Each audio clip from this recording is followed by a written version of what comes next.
मेहंदी की रस्म शुरू होने वाली है और सरवरी की नज़र अपनी इकलौती भाभी को ढूंढ रही है। उसने अपनी दोस्त को माँ को बुलाने भेजा। अहिल्या जी ने आते ही पूछा, तुमने अभी तक मेहंदी लगवानी शुरू नहीं की?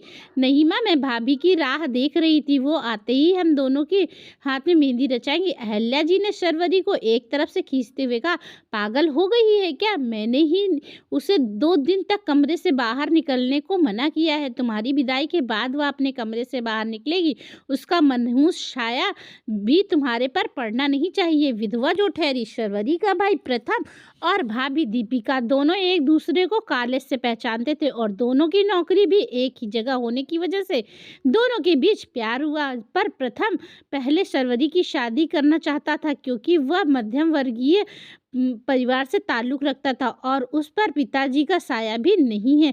तो प्रथम को लगता कि अगर सरवरी की शादी पहले हो जाए तो वह अपनी शादी साधारण तरीके से मंदिर में जाकर कर लेगा। दीपिका ने प्रथम का साथ निभाने का वादा किया था तो वो प्रथम के हर फैसले से खुश थी। प्रथम को 15 दिन से बुखार आ रहा था और उसका शरीर भी गल रहा है। रिपोर्ट करवाने पर पता चला कि उसको ब्लड कैंसर है और वो चंद दिनों का मेहमान है।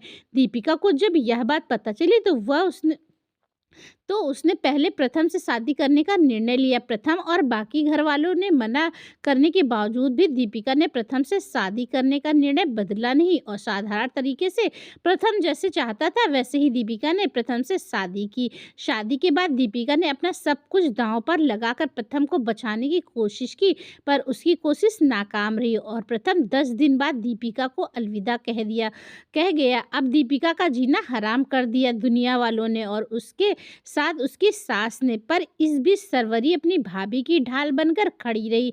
सरवरी ने दीपिका को बहुत करीब से देखा था। प्रथम के राम में तड़पते हुए दीपिका की सास अहिल्या जी जब तानों से उसका दिल छलनी कर देती तो उस पर मरहम लगाने का काम सरवरी करती है। अभी प्रथम के गम से उभरी भी नहीं थी दीपिका और उसे ऑफिस जाने का फरमान जारी कर दिया गया। साथ में घर का सारा काम भी अहिल्या जी उसे चैन से 2 निवाले भी खाने नहीं देती और पूरी तनख्वाह अपने पास रख लेती।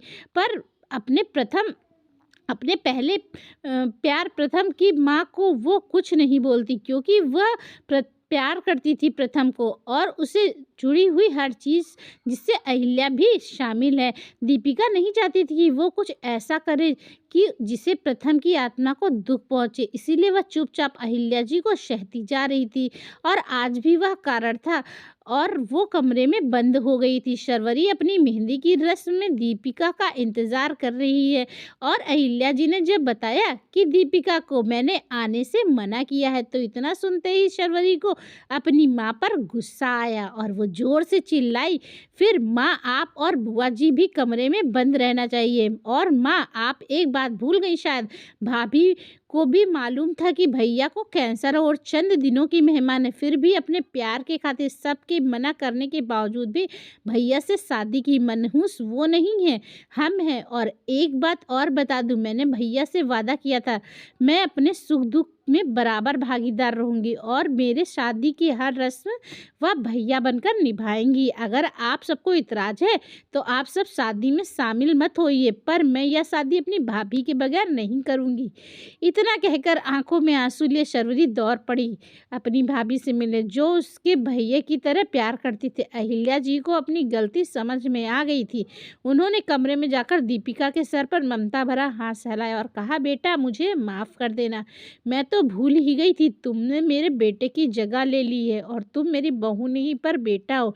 इतना सुनते ही दीपिका अहिल्या जी के गले लग गई। दीपिका ने सरवरी की शादी की में भाई का जो रस्म अदायगी होती है वह खुशी खुशी निभाया और अपनी लाडली ननद को आंखों में आंसू लिए डोली पर बिठाया।